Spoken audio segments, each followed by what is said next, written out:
وَإِنَّا لَهُ كَاتِبُونَ، اللہ کہتے ہیں ہم اس کی نیکیوں کو لکھ رہے ہیں. جب جو چیز لکھی جاتی ہے وہ محفوظ زیادہ ہوتی ہے، تو ہم نے تو اتنا زبردست اہتمام کیا ہی اس لیے تاکہ اس کی نیکیوں کا اس کو بدلہ دیں. وَحَرَامٌ عَلَىٰ قَرْيَةٍ أَهْلَكْنَاهَا، اور اللہ فرماتے ہیں یہ جو ہم نے پچھلی بستیاں ہلاک کر دی ہے نا، یعنی اب اس میں دھمکی ہے کہ وہ بستیاں دوبارہ نہیں لوٹتی ہیں. جزوی طور پر دیکھیں اللہ کسی مردے کو زندہ کر دے معجزے کے طور پر جیسے پیغمبروں کے سامنے ہو، وہ تو ایک الگ بات ہے، لیکن قاعدہ کلیہ یہی ہے کہ جب ہم کسی بستی کو ہلاک کر دیتے ہیں تو وہ دوبارہ دنیا میں نہیں لوٹتی اور دوبارہ اس کو پھر مہلت نہیں ملتی. تو اہل مکہ کو اور لوگوں کو بھی اس سے عبرت حاصل کرنی چاہیے. اب یہ سلسلہ اسی طرح چلتا رہے گا دنیا میں. آگے اللہ فرماتے ہیں حتی اذا فتحت یاجوج و ماجوج، یہاں تک کہ ایک وقت آئے گا کہ قیامت کی علامتیں ظاہر ہونا شروع ہو جائیں گی اور پھر اللہ اس کائنات کو تباہ کرنے کا ارادہ کر لے گا. تو اس میں ایک بہت بڑی علامت کا اللہ نے ذکر کیا کہ قیامت کی ہولناکیوں میں جو پہلی ہولناکی ہوگی اذا فتحت یاجوج و ماجوج، یعنی قیامت کے جو آثار شروع ہو جائیں گے تو یہاں تک کہ یاجوج اور ماجوج کو کھول دیا جائے گا. یعنی اس آیت میں اصل میں یہ طرز اختیار کیا گیا ہے کلام اللہ میں کہ لوگ دنیا میں مست ہیں، غفلت میں ہیں. پیغمبر جب دنیا میں آئے تو ان کو فالو کیا، بالآخر پھر پیغمبروں کی تعلیمات سے ہٹتے چلے گئے. تو اللہ کہتے ہیں جیسے میں نے پہلے بستیوں کو ہلاک کیا ہے نا، تو میں اس زمین کو بھی تباہ و برباد کروں گا، پوری زمین کو ہلاک کر دوں گا میں. لیکن اس ہلاکت کے آثار شروع کہاں سے ہوں گے؟ اس کے آثار میں ایک بہت بڑی نشانی ہوگی یاجوج اور ماجوج کا نکلنا. وَهُم مِّن كُلِّ حَدَبٍ يَنْسِلُونَ، اور وہ ہر ٹیلے سے، ہر اونچی آڑ سے نکلنے کی کوشش کر رہے ہوں گے. یعنی آڑ کا ذکر اس لیے کیا کہ اکثر رکاوٹ آڑ ہی بنتی ہے، ورنہ میدانوں میں تو کھلے چلے آتے ہیں. تو میدانوں میں تو وہ کھلے چلے آئیں گے، لیکن جہاں بھی آڑ ہوگی تو وہاں سے بھی تمہیں لگے گا کہ ایک بڑی تعداد میں ایک ہجوم ہے یاجوج اور ماجوج کا جو انسانوں کو تباہ و برباد کرنے کے لیے ظاہر ہو رہے ہیں. اس پر یاجوج ماجوج کی جو تفصیلی بحث ہے وہ سورہ کہف میں بیان کر چکا ہوں، جس کا خلاصہ یہی ہے کہ یاجوج ماجوج ایک قوم ہے، انسان ہے. حضرت ذوالقرنین نے ایک آہنی دیوار بنا کے ان کو پہاڑوں کے پیچھے دھکیل دیا ہے. ان کی صحیح لوکیشن کا اللہ کے علاوہ کسی کو علم نہیں ہے، اور وہ قرب قیامت میں ظاہر ہوں گے، زمین میں بہت زیادہ فساد مچائیں گے. وَاقْتَرَبَ الْوَعْدُ الْحَقُّ، اللہ فرماتے ہیں اور حق وعدہ وہ قریب آ چکا. یعنی اس قیامت کے دن کی اللہ منظر کشی کر رہے ہیں، اس کو ہمارے سامنے رکھے ہیں کہ دیکھو وہ وعدہ قریب آ گیا تمہارے. فَإِذَا، کیونکہ یاجوج ماجوج جب ظاہر ہوں گے تو اس کے تو بہت قریبی، بہت ہی کچھ وقت کے بعد ہی قیامت قائم ہو جائے گی. فَإِذَا هِيَ شَاخِصَةٌ أَبْصَارُ الَّذِينَ كَفَرُوا، تو اچانک کافروں کی نگاہیں پھٹی کی پھٹی رہ جائیں گی، حیران ہو جائیں گے قیامت کی ہولناکی کو دیکھ کر، اور کہیں گے یا ویلنا قد كنا فی غفلۃ من هذا، ہائے ہماری بدبختی، ہم تو اس سے غفلت میں پڑے ہوئے تھے، ہم نے تو اس طرف کبھی سوچا ہی نہیں. آج دیکھ لینا انسان پیغمبروں کی تعلیمات کو تو ویلیو دے ہی نہیں رہا ہے، بس ترقی اور معاشی ترقی اور سائنسی ترقی اور ٹیکنالوجی اور حقوق ایک دوسرے کے اور جانوروں کے حقوق اور گدھے گھوڑوں کے حقوق، اسی پر پوری انسانیت گھوم رہی ہے. جس خدا نے پیدا کیا اس کو ڈکشنری سے نکال دیا. تو اللہ کہتے ہیں جب قیامت دیکھیں گے نا تو کہیں گے یا ویلنا، ہماری بدبختی، ہم تو اس سے غفلت میں پڑے ہوئے تھے، اس طرف تو ہم نے سوچا ہی نہیں. بل کننا ظالمین، بلکہ کہیں گے ہم تو ظالم تھے، یعنی ہمیں سوچنا چاہیے تھا پھر بھی ہم نے نہیں سوچا. انکم وما تعبدون من دون اللہ حصب جہنم، اب چونکہ مشرکین تو مشرک تھے، ان کے ذہن میں سب سے پہلے یہ خیال آتا تھا کہ ٹھیک ہے اگر قیامت قائم ہو گئی تو ہمارے بھگوان اور ہمارے بت ہمیں بچا لیں گے. ان کو اللہ نے الگ سے دھمکی دی ہے، انکم وما تعبدون من دون اللہ حصب جہنم، فرمایا تم اور جو تمہارے معبود ہیں نا جن کی تم عبادت کرتے ہو اللہ کو چھوڑ کر، یہ سارے جہنم کا ایندھن بنیں گے. احادیث میں یہ مضمون ہے کہ یہ جو پتھر کے بنے ہوئے بت ہیں نا، اگرچہ ان میں حس نہیں ہوتی لیکن اللہ ان کو بھی مشرکین کے ساتھ آگ میں ڈال دے گا، مشرکین کا غم بڑھانے کے لیے کہ جن معبودوں کو تم سمجھتے تھے کہ سفارش کریں گے آج یہ بھی تمہارے ساتھ جل رہے ہیں اس آگ میں. اللہ فرماتے ہیں انتم لہا واردون، تم سب اس میں جاؤ گے، یعنی ان بتوں کی عبادت کرنے والے بھی اور جو بت ہیں وہ بھی. لو کان ہؤلاء آلہۃ، اللہ فرما رہے بتاؤ یہ اگر معبود ہوتے تو ما وردوہا، یہ خود جہنم میں کہاں جاتے. وکل فیہا خالدون، اور یہ سب کے سب عبادت کرنے والے اور معبود یہ سب ہمیشہ ہوں گے اس میں. لہم فیہا زفیر، اور ان کے لیے اس جہنم میں شور و چیخ و پکار ہوگی. وہم فیہا لا یسمعون، اتنا شور ہوگا کہ یہ ایک دوسرے کی آواز نہیں سن پائیں گے.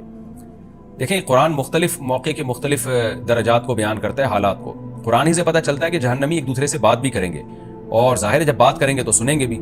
تو اس سے یہی مراد ہے کہ جہنم میں جب ان کو عذاب ہو رہا ہوگا تو وہ عذاب میں تو چیخ و پکار میں کسی کی بات سنائی نہیں دے گی، لیکن ایک نوعیت کا عذاب پھر یہ بھی ہوگا کہ ایک دوسرے کی بات اللہ ایک دوسرے کو سنوائے گا تاکہ ایک دوسرے کو رسوا کریں، ایک دوسرے کو تانے دیں. تو یہ مختلف موقعوں کے مختلف عذاب ہیں جن کا قرآن تذکرہ کرتا ہے. اللہ ہم سب کو اس آگ سے محفوظ رکھے.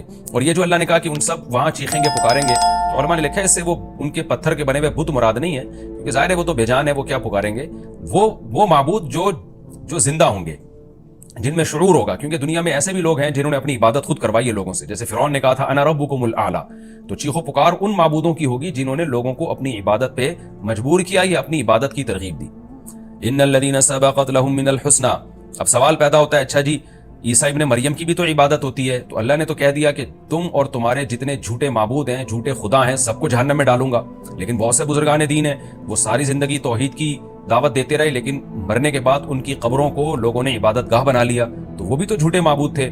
تو عیسیٰ ابن مریم کی بھی عبادت ہوئی تو وہ بھی تو اللہ تو کہہ رہا ہے کہ سارے کے سارے جھوٹے معبود جہنم کا ایندھن بنیں گے. تو آگے اللہ نے فرمایا نا ان الذین سبقت لہم من الحسنى, ہاں وہ لوگ جن کے لیے ہماری طرف سے پہلے ہی ایک اچھا کلمہ لکھا جا چکا ہے, یعنی وہ پہلے ہی سے اچھے لوگ ہیں, ان کے لیے پہلے ہی جنت لکھی جا چکی ہے. اولئک عنہا مبعدون, یہ نیک لوگ اس سے دور ہوں گے, کیونکہ انہوں نے خود لوگوں کو اپنی عبادت پہ نہیں لگایا, لوگوں نے ان کے ساتھ زیادتی کی اور ان کو معبود بنا لیا. تو جو وہ لوگ جن کے بارے میں اچھی بات پہلے سبقت کر چکی ہے, اللہ فرماتے ہیں ان کو میں جہنم میں نہیں ڈالوں گا. لا يسمعون حسیسہا, وہ تو جہنم کی آہٹ بھی نہیں سنیں گے. علماء نے لکھا ہے اس سے مراد ہے جنت میں جانے کے بعد, کیونکہ حساب و کتاب میں جہنم کے پل سے ہر ایک کو گزارا جائے گا, اس میں تمام پیغمبر, تمام شہداء, کیونکہ وہ تو سورہ مریم میں اللہ نے بتا دیا وَإِن مِّنكُمْ إِلَّا وَارِدُهَا, تم میں سے ہر شخص جہنم کے پل پہ سے گزرے گا جس کو پل صراط کہا جاتا ہے. لیکن اللہ تعالیٰ جنت میں داخل کرنے کے بعد ان کو جہنم سے دور کر دیں گے اور جہنم کی آہٹ بھی ان کو سنائی نہیں دے گی. وَهُمْ فِي مَا اشْتَهَتْ أَنفُسُهُمْ خَالِدُونَ, اللہ فرماتے ہیں جو چاہے گا ان کا دل ان نعمتوں میں یہ ہمیشہ ہمیشہ رہیں گے. لا يحزنهم الفزع الاکبر, اور بڑی گھبراہٹ بھی ان کو غم میں نہیں ڈالے گی. بڑی گھبراہٹ وہ ہوگی جو نفحہ اولا, یعنی جب سور پھونکا جائے گا نا, لوگ قبروں سے نکلیں گے, اس وقت بہت زیادہ خوف کا غلبہ ہوگا لوگوں پہ اور سب اس خوف میں مبتلا ہوں گے, حساب و کتاب کا جو خوف ہوگا. تو اللہ فرماتے ہیں یہ بڑی گھبراہٹ اور بڑی جو ایک نفحہ اولا ہے یہ بھی ان کو غمزدہ نہیں کرے گی. لیکن علماء نے لکھا ہے اس سے بھی یہ مراد ہے کہ مستقل طور پہ غمزدہ کرنا. وقتی خوف تو ہر ایک کو ہوگا, قرآن سے یہ بات ثابت ہے, لیکن اللہ نیک لوگوں سے اس خوف کو جلدی دور کر لیں گے. اور جو میدان حشر کا جو خوف ہے, جو حقیقی خوف ہے, جو لمبا خوف ہوگا, وہ صرف نافرمانوں کو ہوگا. لیکن قرآن و سنت سے یہ بات ثابت ہے کہ ابتدائی مرحلے میں سارے خوف زدہ ہوں گے. وَتَتَلَقَّاهُ الْمَلَائِكَةُ, اور فرشتے ان سے ملاقاتیں کریں گے. ملاقاتوں کا مطلب مرحبا کہیں گے ان کو. هَذَا يَوْمُكُمْ, اور ان کو خوشی سے فرشتے مبارکباد دیتے ہوئے کہیں گے یہ ہے تمہارا وہ دن الذي كنتم توعدون, جس کا تم سے وعدہ کیا جاتا تھا.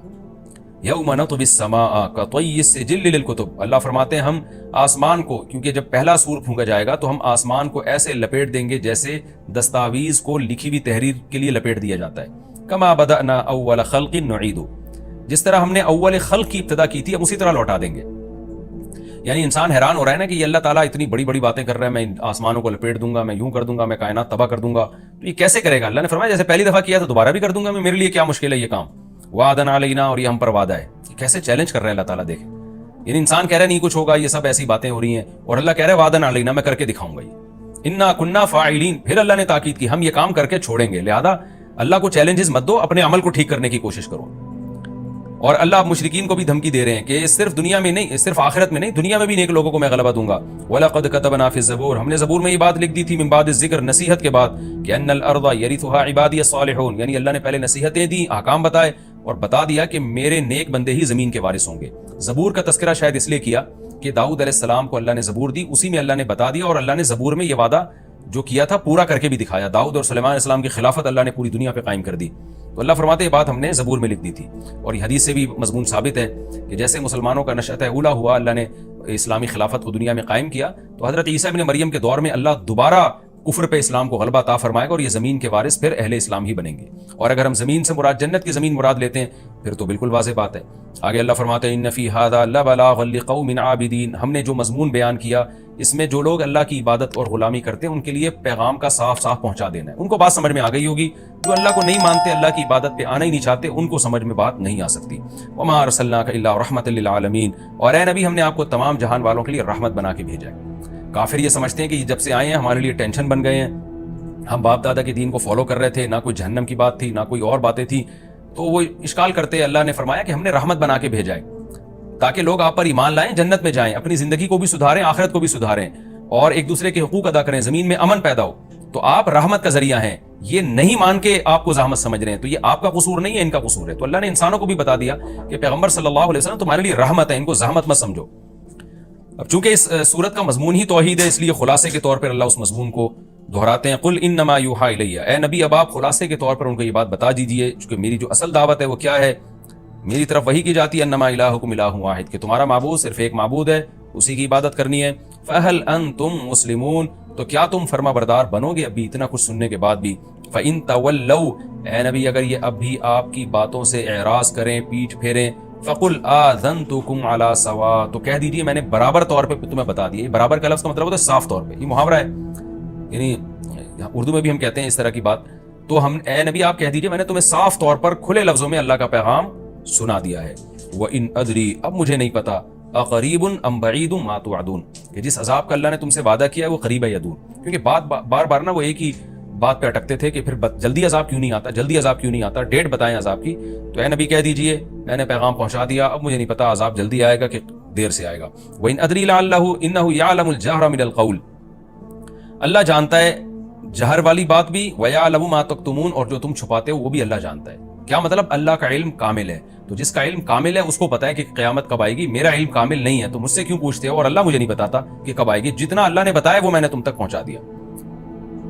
وَإِنْ أَدْرِي لَعَلَّهُ فِتْنَةٌ لَكُمْ وَمَتَاعٌ إِلَىٰ حِينٍ، اور پھر آپ صلی اللہ علیہ وسلم نے یہ بتایا کہ مجھے تو یہ بھی علم نہیں ہے کہ اللہ عذاب ٹال کیوں رہا ہے۔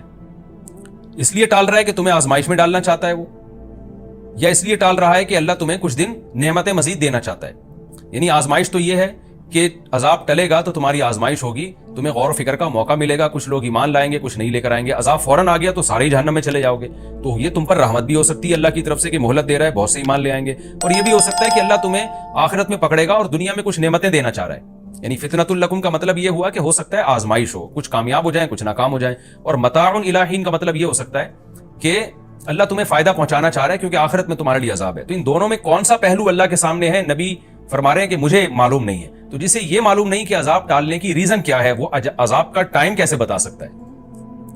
پھر آگے اللہ تعالیٰ آخر میں اپنے نبی صلی اللہ علیہ وسلم کے کلام کو نقل کرتے ہیں کہ آپ نے پوری صورت ان مشرکین کو سنائی، پورا توحید کے مضمون سنایا، تو آپ صلی اللہ علیہ وسلم اللہ سے دعا مانگتے تھے کہ اللہ دلائل کی دنیا میں حجت تمام ہو گئی ہے، تو عملی دنیا میں حجت تمام کر دے، تو اسلام کو غلبہ دے دے، ان کو بتا دے کہ یہ لوگ حق پر نہیں ہیں۔